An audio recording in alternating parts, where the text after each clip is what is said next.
Today we are going to do section 7.2 on page 705, where we are going to talk about the three most important functions, that is the sine, cosine, and tangent. Now, when it comes to triangles from geometry, you might have learned that there are triangles that let's say this is a right angle triangle. That means this angle is 90 degrees. Okay. Let's say you have another right angle triangle that's smaller than it. But they're both these are both right angles, which means these two lines are parallel. Now, in that case, then there is a rule in geometry that says that the proportion of the sides of the small triangle is the same as the proportion of the sides of the big triangle. For example, this side, let's call this angle here as angle A. Okay, so then this side, let's say we call this this side here, we call it, say, A1, and the longer side we'll call it A2. Then there's a proportion such that A1 to the small side here, we'll call it B1, okay, and then the longer side, corresponding side, we'll call it B2. Now, from geometry, we learned that, and if these triangles, they're called similar triangles, that means they look the same, they're just a different size. Now, for similar triangles, then the various ratios of the triangle are the same. That is, for example, A1 over B1 is the same as A2 over B2. And and other ratios are the same too. For example, let's say if we call the smaller length here C1, and then the longer length here C2, then the ratio, for example, B1 of B, let's see, I should say, then we'll start with A first. Then the smaller proportions, such as A1 over C1, is equal to A2 over C2. Again, that's because these are similar triangles. So these ratios are always the same. That is, they're proportionally expanding at the same rate. So then, because these ratios are the same, we're going to give them a name, okay? So for the same angle A here, that's referring to this angle, A1 over C1 is the same as A2 over C2. So we're going to call the A1 over C1, we'll call that the sine of A, okay? And then B1 over C1, we'll call it the cosine of A, and then A1 over B1 is called the tangent of A. So, and that would make sense. And the sine, for example, if it's opposite over hypotenuse, let's say A1 over C1, then it doesn't matter if you calculate the sine as A1 over C1 or A2 over C2. The answer is the same because these ratios are the same. So that's what we're going to talk about today.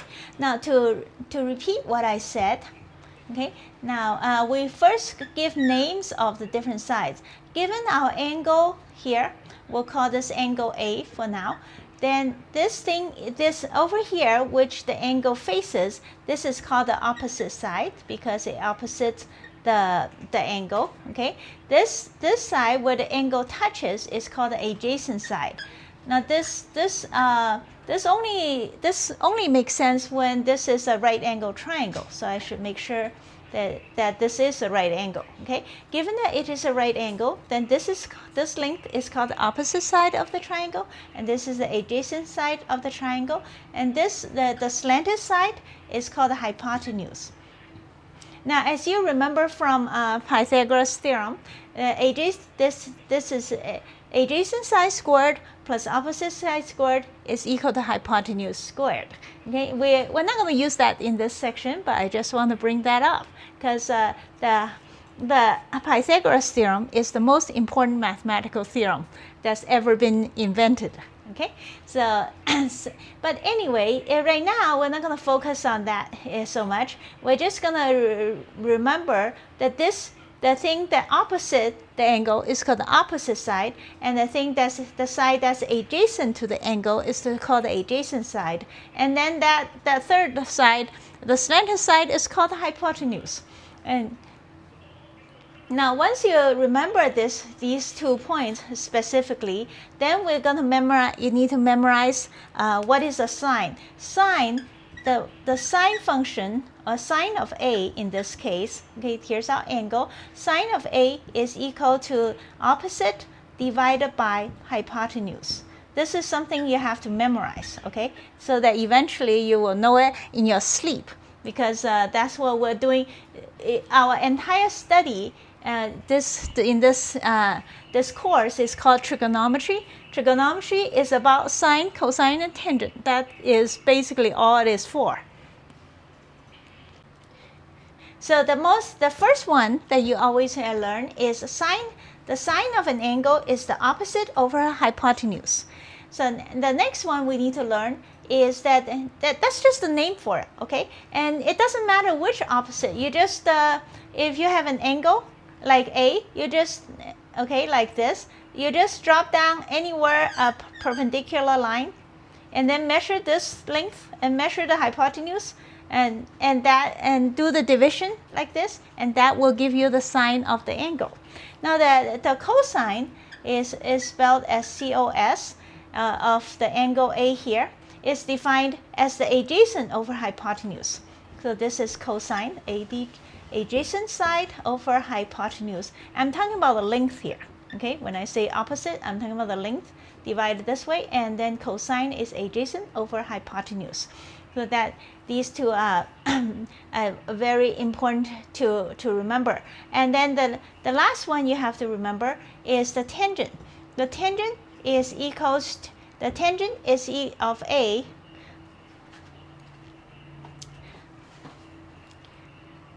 so the tangent of the angle A then equals to the opposite divided by the adjacent. So this line, this length divided by that length is called the tangent of the angle A. So tangent is opposite divided by what was it? Adjacent. ADJ. So these three things you have to I will assign a lot of homework, okay? And but the homework, there are a lot of them, but they're not very long. All you're doing is figure out what is the opposite and what's the hypotenuse. Okay, remember, what was tangent again? Tangent is opposite over adjacent. You just write that down. That's your homework problem. Okay, so they're very fast, but there will be a lot of them because I want you to do enough so that the definitions, these definitions will be solidly planted into your brain. That is extremely important. Well, it's not a matter of important. It's just that this is going to happen. Okay, you're going to remember what these things are. Sine is opposite over hypotenuse, cosine is adjacent over hypotenuse, and tangent is opposite over adjacent. We're talking about the length of different sides. These proportions are extremely useful, and they are basically what trigonometry is about. Okay, and this whole course we're going to talk about these three things basically, and again and again. Now so let's look at an example. Okay, let's look at example 1 on page 706. All right, so example 1, we are giving some triangle, okay, and we are given even the dimensions of all three sides. And there's an angle here, and the angle's name is alpha. Why is the name alpha? No reason. We like to use Greek letters to name angles sometimes. It's a mathematical tradition. Okay, so our angle alpha is there. And then what are we supposed to do here? We need to find what is cosine alpha. Okay, so let's find cosine alpha. Cosine alpha, let's write that down, equals, and then go back to the definition. Cosine is adjacent over hypotenuse. So here's the angle alpha. This is the line that's adjacent to it, and that's the hypotenuse. So the cosine alpha is 15 over 17. There.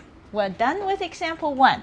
Now, being that we're doing it anyway, let's find the others, even though the example didn't ask us to. So what is sine of alpha?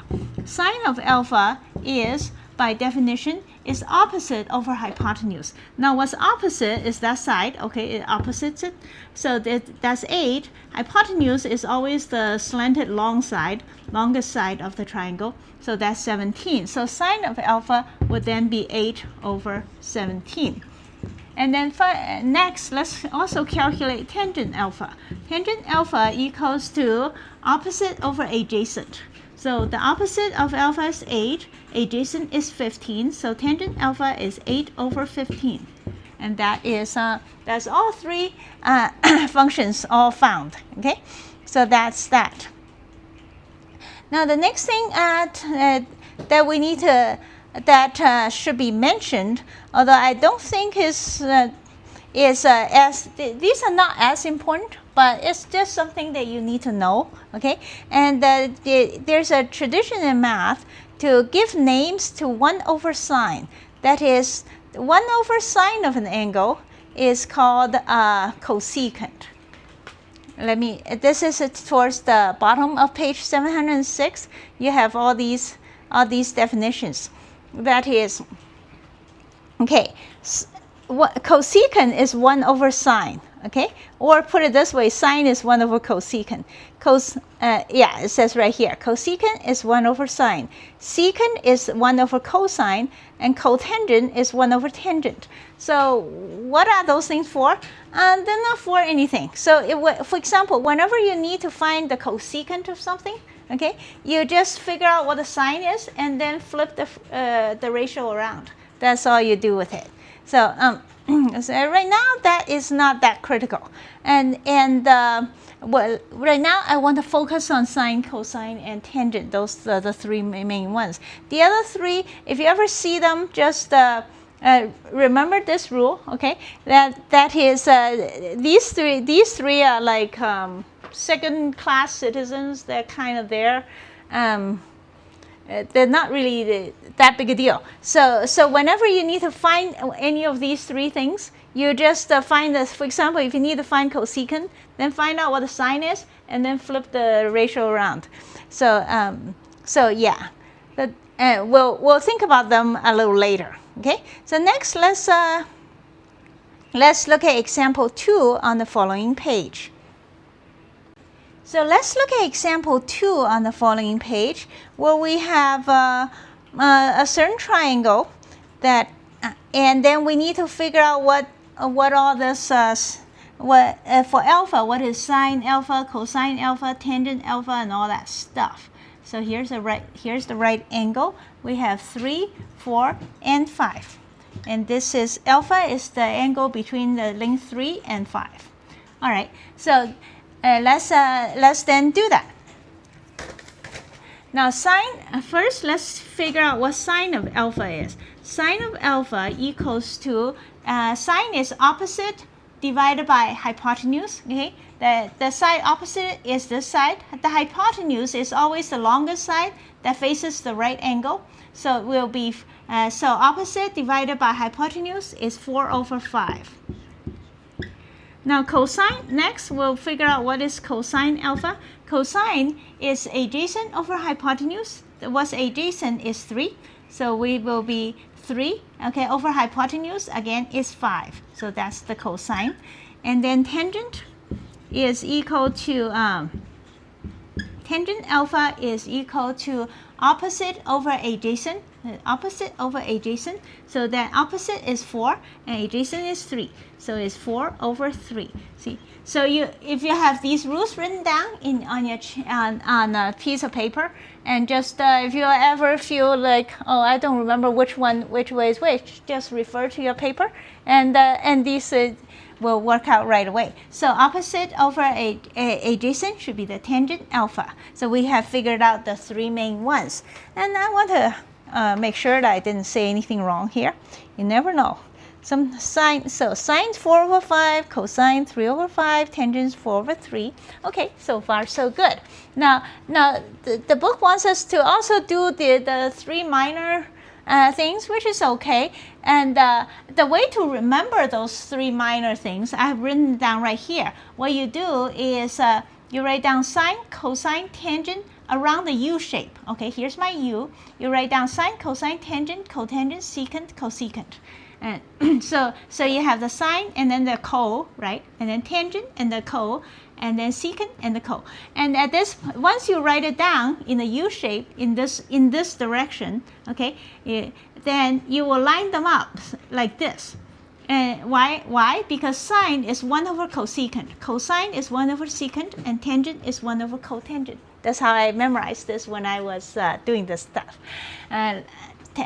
So anyway, so cosecant is 1 over sine, which means the cosecant, CSC, is flip this thing around, so it's 5 over 4. And then secant, which is 1 over cosine, SEC, is equal to flip this around, that's 5 over 3. And then tangent, there's a cotangent, is the, you flip tangent around, okay? That is, so cotangent is equal to 3 over 4. Is again, these things are not near as useful, but they're there, so we need to know what they are, okay? And what they are is that you flip things over, that's all. And that is the end of example 2. So next, let's go to page 708, where we consider two very special triangles, which contains angles that are very important. And you might wonder what's so important about it. Well, they are very good for assigning homework, okay, and convenient that way. First, let's consider this. This is an equilateral triangle, which means that all 3 sides are the same, okay, which means all 3 angles are also the same, and then the 3 angles then have to be 60 degrees each, because they're all the same, and they have to add up to be 180 degrees. So then this is then an equilateral triangle. So the angle here is 60 degrees. 60 degrees is also called pi over 3, because pi equals to 180 degrees.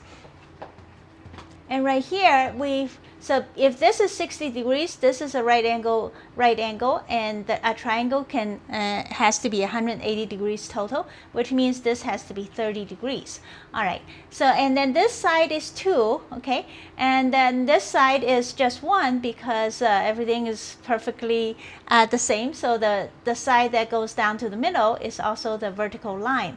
And so this is a right angle, and therefore this side has to be equal by the Pythagoras theorem. Okay, this side equals to 2 squared minus 1 squared, and then take the square root, because by the Pythagoras theorem, this thing plus this thing squared, which is 1, plus that thing squared has to be equal to that thing squared, which is 4. So 1 plus what squared equals to 4, so that had better be square root of 3. So this side has the length of square root of 3.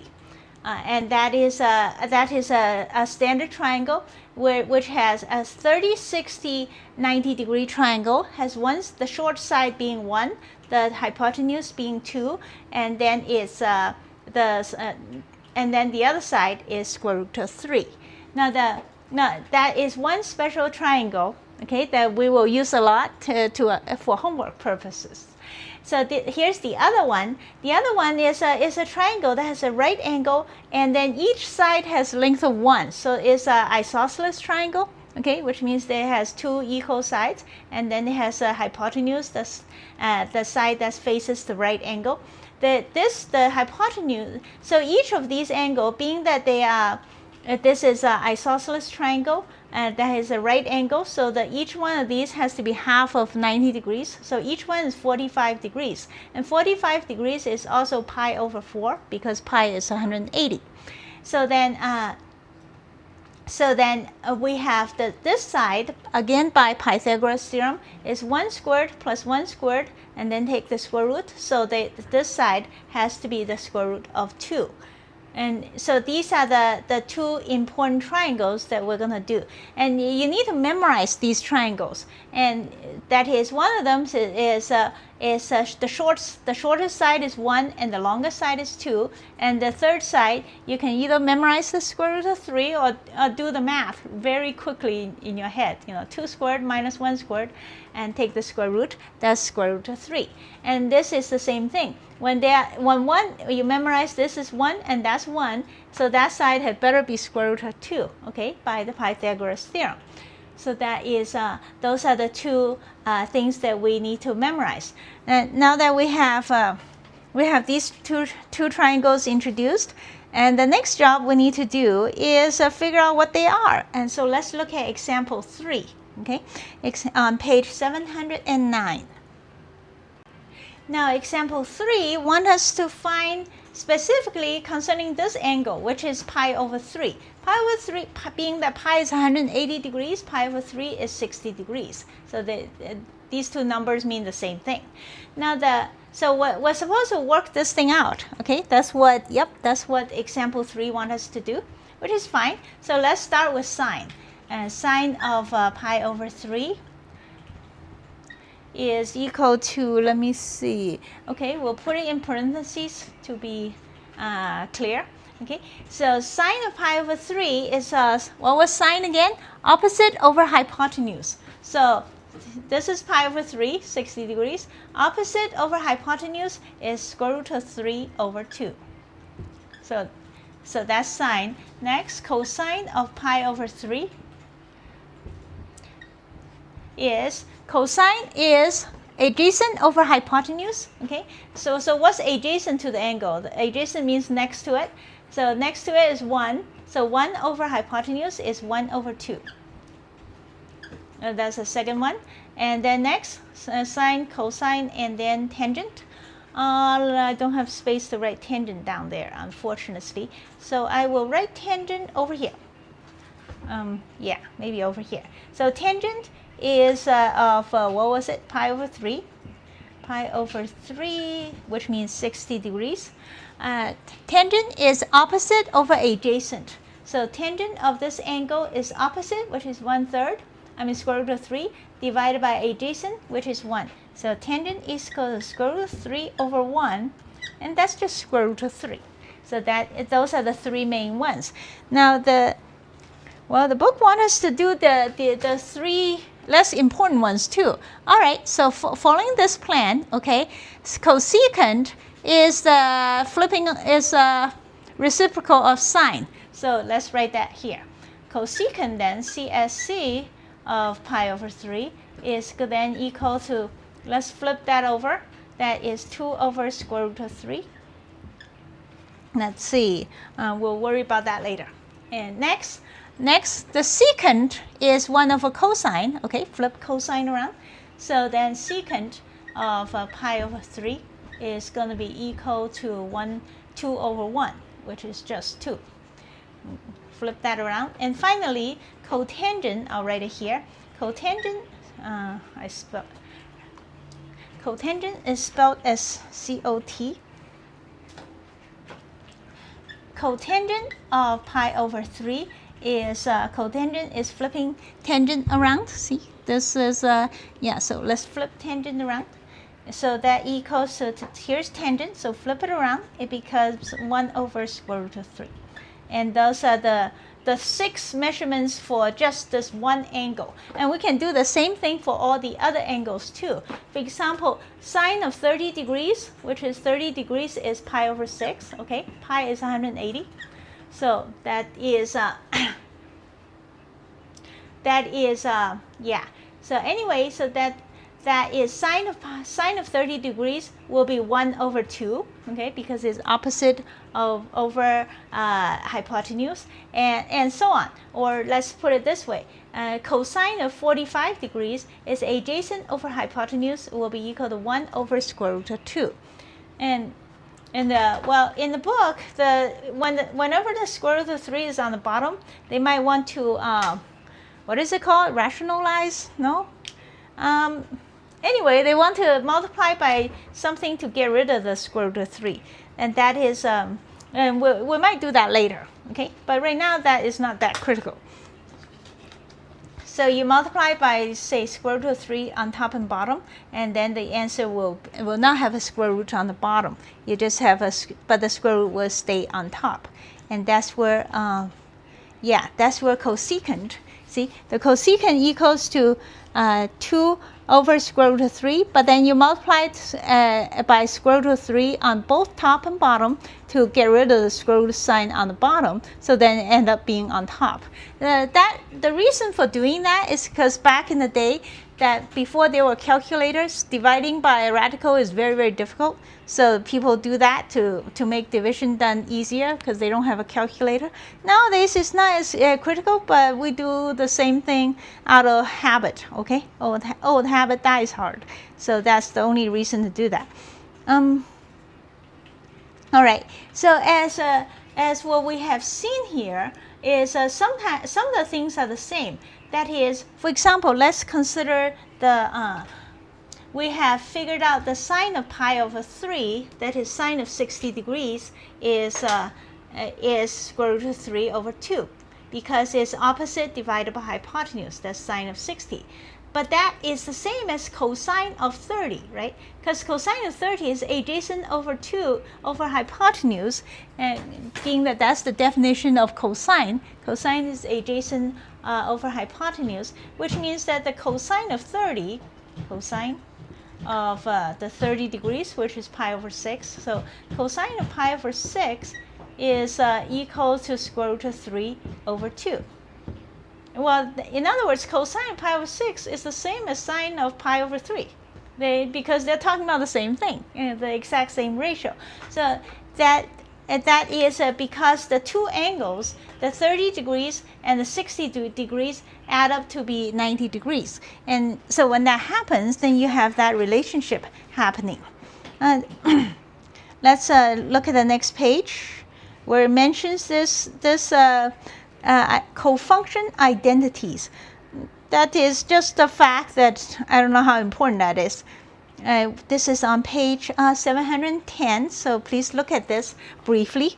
Now, this is just something that you're going to realize sooner or later, okay? That the cosine and of an angle and the sine of is, what is it, the complement? Yeah, I think it's called the complement, whatever. The point is that they're the same thing because they're defined the same way. Anyway, so that's that. And so with that, let's look at example 4. So example 4 on page 710 says that we have sine of t equals to 5 over 12.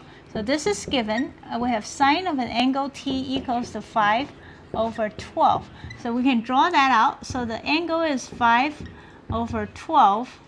This is 12, and this is our angle t, which is fine. The question is, what is cosine of pi minus t, pi over 2 minus t? That is cosine of this angle, okay? We'll call it maybe x.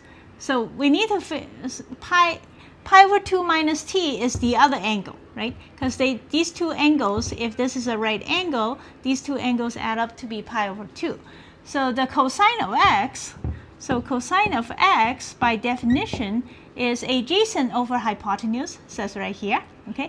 The adjacent over hypotenuse is 5 over 12. So that is how we can figure this stuff out very quickly, okay? So then that's example 4. So next. Now example 5 on page 711 says that we have a triangle. Okay, we know that it's one angle is 30 degrees, and we have been looking at 30-degree angles right here, and this matters. Okay, and then this side is the length 7, and we're supposed to figure out what A and C are. All right. So then we can do so by different ways, I suppose. But first, we'll do this. That sine of this 30.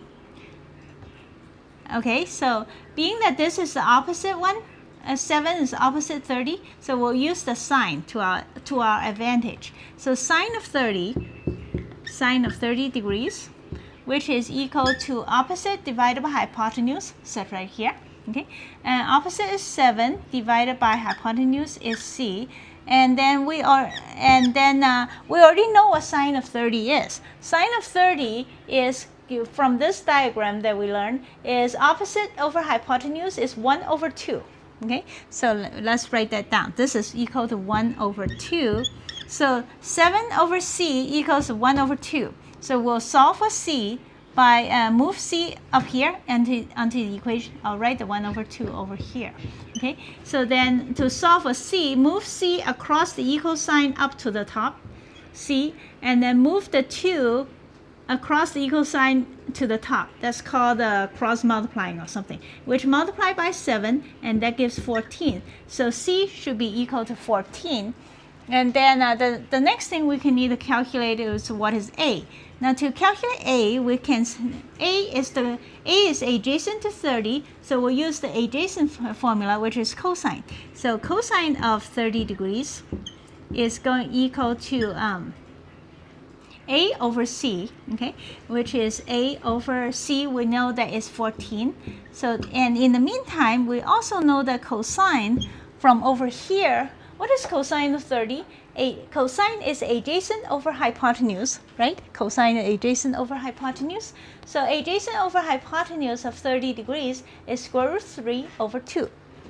So that is equal to square root of 3 over 2. So with that, we can figure out what a is. So then a would be equal to doing the algebra here, move the 14 up here, and then that cancels out with the 2. That gives you 7. So a should be 7 square root of 3.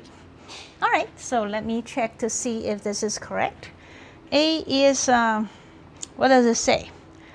Well, your book they calculated by doing the tangent, which is acceptable as well. Okay, there's often more than one way to skin the cat. So let's do the tangent also. So it does say on the other second page that c is 14. All right, so let's do the tangent. Use the tangent to find a. We already found a, but we're going to do it again. Okay, use a different trick. So let's do tangent. The tangent of 30 degrees. What is tangent? Tangent will be, as given here, opposite over adjacent. So this is opposite the tangent, the angle, and this is adjacent. So tangent 30 equals to 7 over a. But over here, tangent 30, we already know what it is. The tangent is opposite over adjacent, which is 1 over square root of 3. Which is 1 over square root of 3, and that gives us a way to calculate a. Okay, we'll move a across the equal sign onto the top. So a is over here, and then move the square root of 3 up here. So 7 square root of 3. Which is the same thing we found before. Okay, now to calculate the exact value, we'll pull out the calculator, and we just have to do, what is that? 7 times square root of 3. So let's do that. All right, so let's do 7 times square root of 3. That equals to something 12.12, and that is, I think that is what the book said, something about 12.1. Yep, so that is the answer. That is the end of example 5. Okay, so the next thing we are going to do is the last, before we do the last example, which is on page 712, I want to talk briefly about some names. This is on page 712, okay, the following page. And now look at the definition here. Now the angle, the angle of depression is when you look down, okay, and then that is if you stand somewhere, like your arm straight, when you're looking down at something, the angle that you move downward is called the angle of depression. And then if you that's counting from the level, okay, how much you went down. See, that's the angle of depression. Now if you move up, then that is the up bit from level is called the angle of elevation. And that is just 2 names that you should be familiar with for this type of thing. Okay, so the angle of depression is measured from the level line down by however much that goes down, and angle of elevation is going up. So that's yeah, so that's that. And having said that, let me erase the board and we'll look at example 6. So let's look at example 6 on page 712, where somebody is walking and need to measure the height of some tree. So here's my tree. And then what they did to measure the height of the tree, instead of climbing up there and throw a rope down and measure the length of the rope, we do something that's much less strenuous. We're going to walk about 30 feet from the base of the tree, okay, and then measure the angle from the ground to the top of the tree, which is much easier to do. Okay, you just look up and use some kind of a gadget that can measure. You're just measuring the angle. So there are gadgets that measure it. I don't remember what they're called, but anyway, so she measures the angle to be 57 degrees. 57 degrees. All right. And then we're supposed to find what is the height. Well, the height is, and then what we're going to do is, let's call the height h, or maybe x, which is better, h or x. I wrote down h, let's stick with h. So the height over, what happens is that we figure out what is the relationship here. The height divided by 30 is happen to be the tangent of 57 degrees. Okay, right here, opposite of adjacent. See, this is opposite of the angle, and this is adjacent of the angle, 57 degrees. So we'll write down the tangent, then equals to tangent of h is equal to tangent what? No, tangent of 57 degrees. That's the angle. Tangent of 57. What is happening here? Tangent of 57 degrees. 57 degrees. Okay, that is equal to h over 30. That 30 is in feet. So in other words, h is equal to 30 times tangent of 57 degrees. All right, so we just punch that out, and that should do it. Now to do that, there is we're gonna do something that is new into this section. Is we're going to use the tangent. Let's see. Okay, let me see. First, let me check my calculator. Anyway, the calculator has sine, cosine, tangent in there. If you have a scientific calculator right here, okay. So let me see. Sine of 30 degrees should be 1/2. Yep, it is. See, because sine of 30, remember, opposite divided by hypotenuse is 1/2 in this triangle. So that means my calculator is in the degree mode. Okay, and the calculator can also be in the radian mode. And if it is, then you, being that we're working with degrees right now, you need to shift it back to degree mode. And look, please refer to your calculator's instructions on how to change it. It shouldn't be. It should just be a button somewhere that you push, that changes from degrees to from degree to radian. Let's see. I thought I wrote down instructions on how to change it, but I guess no. Never mind. Anyway, to do this math, then what we're gonna do is we're gonna type in 30 times tangent of 57. 30 times tangent of 57. Like this. Okay, so I have 30 times tangent of 57. Wrong parentheses. And then that should give me something that equals to 46, and which means the tree would be 46 feet tall. Let's see. All right, so that is my answer, that the tree is 46. Yep, that is correct. So you notice that the calculator does know how to calculate has buttons to do sine, cosine, tangent. The calculator does not have anything for the secant, cosecant, or cotangent, okay? Because like I said, those are just second-class citizens that we don't really care that much. But it's there, so we might as well know what they are. Anyway, so that's that. And we have come to the end of this section. Please do all the homework, all the examples yourself as well. Okay, make sure you understand how to do them. And then for homework, I have let's see. Okay, for homework, then well, anyway, for homework on page 714, where we are right now. Please do problems 7, 9, 11, 13, 15, 17, 19, 21, 23, 25, 27, 29, 31, 33, 35, 37, 39, 41, 43, 45, 47, 51, 53, and 55. Now that sounds like a lot of homework problems, but if you just copy this stuff down somewhere, maybe end that, and also these two triangles, and then the homework will come out very quickly, okay, just by referring to these things, and you'll all fall right into your lap, most of them. And when you're done, I want to talk about some of the homework.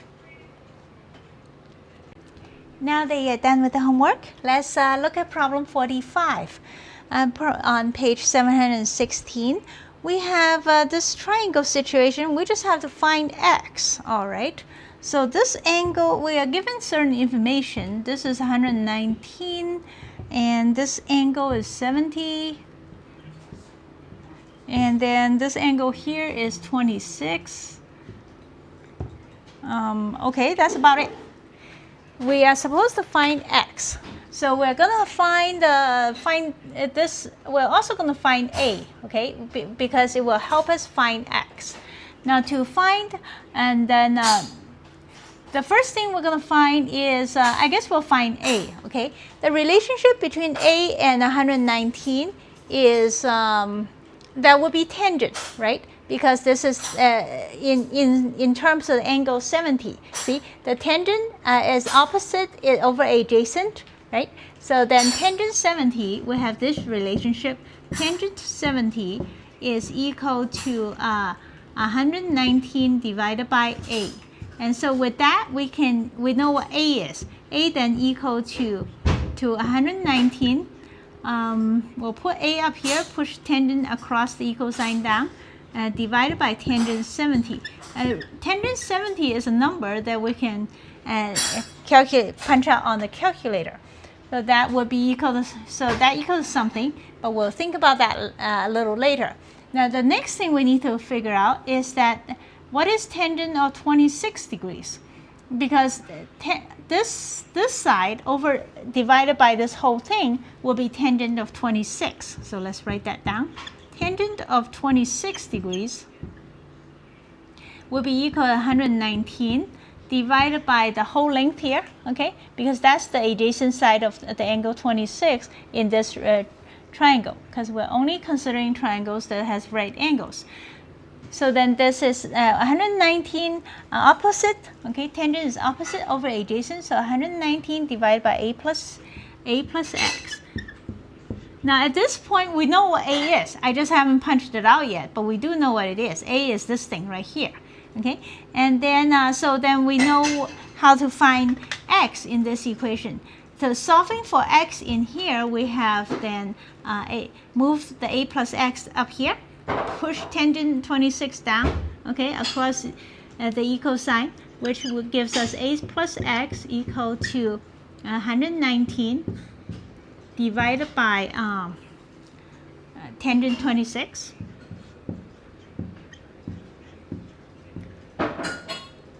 Okay, and then so that gives us x, which is what we're looking for, equals 119 divided by tangent 26, and then minus a, okay, x equal to this thing minus a, and a is this thing. A is 119 divided by tangent of 70 degrees. So after we punch that out on the calculator, then we should be good. So let's do that.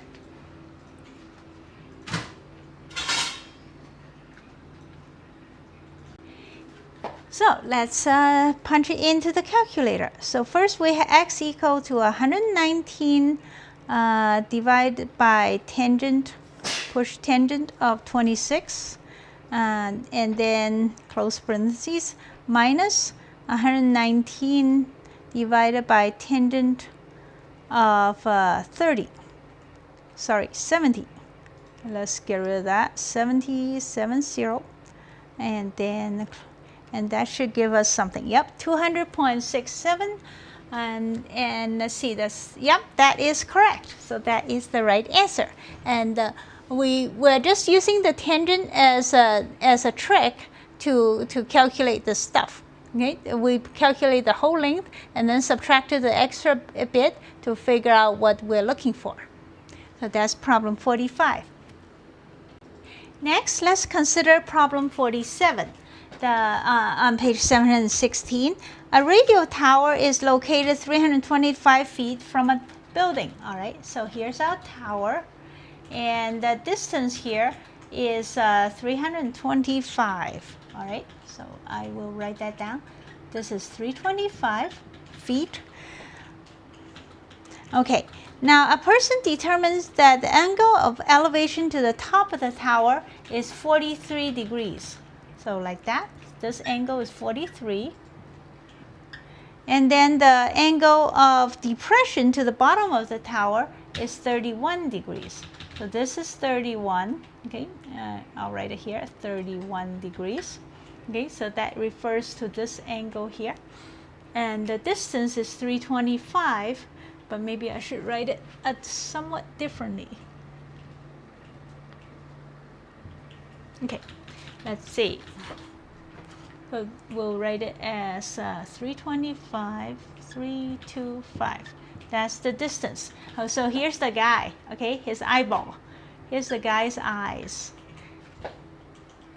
So the guy's looking at the top of the tower at 45 degrees elevation and the bottom of the tower at 31 degrees depression. All right, so the question is, how tall is this thing?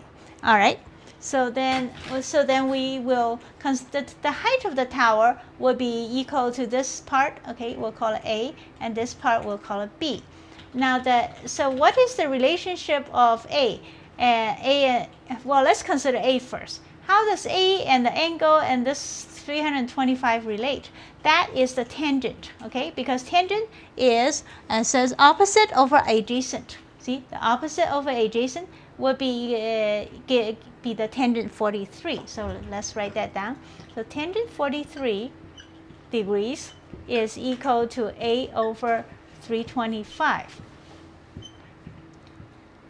All right, so which means A then equal to move the 325 over here, 325 times tangent of 43 degrees. All right, and then B, similarly, the relationship of B is the opposite over adjacent, which is the tangent, okay, opposite over adjacent. Opposite over adjacent is going to be equal to tangent of 31 degrees. So tangent of 31 degrees is equal to opposite over adjacent, which is B over 325. So which means B then equal to 320. Why do I have so many equal signs? B equals to 325 times tangent of 31 degrees. And then, so if we add these two things up, okay, that is 325 of tangent 43 and tangent 31, that should give us the height of the tower. So let's do that. Let's see. The height of the tower then is equal to, I will do it on this side, which is, I'll take 325 times, I'll use parentheses and just add the tangents together.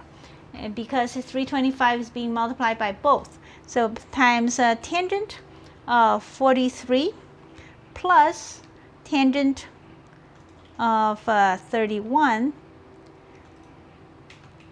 Okay, so I have 325 times tangent 43. This is wrong. I'm missing a parentheses. See that? See my tangent 43 here? It doesn't have parentheses. It's not going to be happy. So I need the parentheses. Times tangent 43, close. Okay, that's better. And then, so I have 325 times tangent 43 degrees, and then plus tangent 31 degrees, and what? Oh, it got to the front again.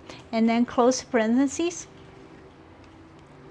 And that should be equal to something. I got 498. And look, checking the answer at the back of the book, and that is correct. So we are good, and that should be the end of this section.